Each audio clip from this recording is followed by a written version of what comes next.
Okay, we're going to continue with exercise 5 in PhysioEx 10, activity 3. This time we're going to look at blood vessel length. So radius, viscosity, and pressure will remain constant. We're going to look at altering the length.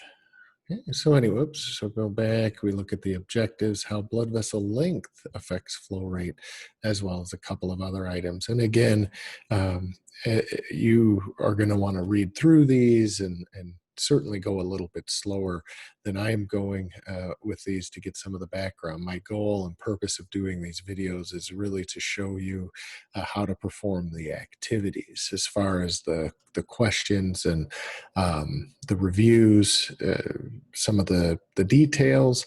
I leave that up to you to gather more info. And of course, you can always email me at yocumk@gtc.edu if you do have any other questions. So anyhow, as we see, pre-lab quiz questions, you're going to want to go through those if you'd like. And what we see are the constants. We're going to leave pressure at 100 once again, viscosity at 3.5, and radius at 3 millimeters. So we're not going to change these. We are going to set the length at 10 millimeters to start.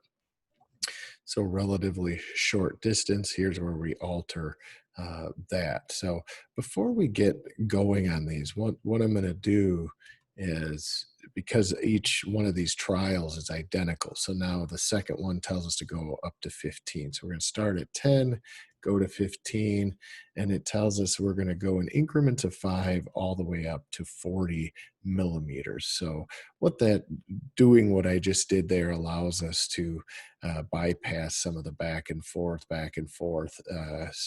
stuff that PhysioEx has that can become somewhat tedious. So one of the and you used to not be able to do that. It required you to perform each step and then go to the next one before it told you, anyway, this one's nice because you can go next all the way to the end and then actually come down and perform the experiment. So anyway, we start at 10 millimeters. We're going to work our way all the way up to 40 in increments of 5. So let's start. That should be relatively quick. We've got a short distance to walk. We should see the flow rate decrease the further out we go. The further I have to walk, the longer it's going to take me to do it. Okay, so then we have to refill. Bump up to 15, click start, record data, refill. So again, we see flow rate decreasing.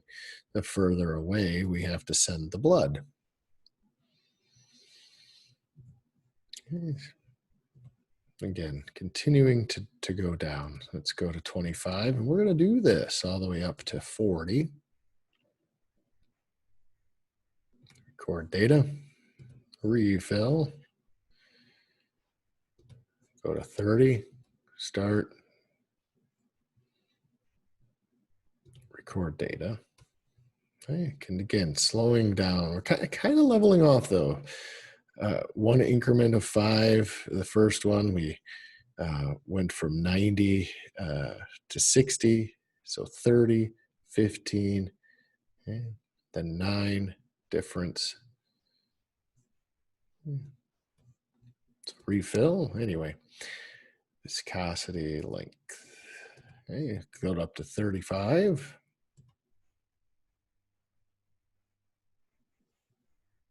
Record data, refill, and the last run, we're going to stretch it all the way out to 40 millimeters. Click start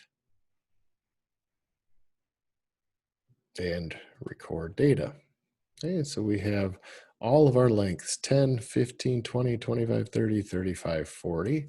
And again, we can plot the data again from 10 to 15, a big drop, and then it slowly starts to level off. Okay, click submit for that, and That takes you to the end. That's it.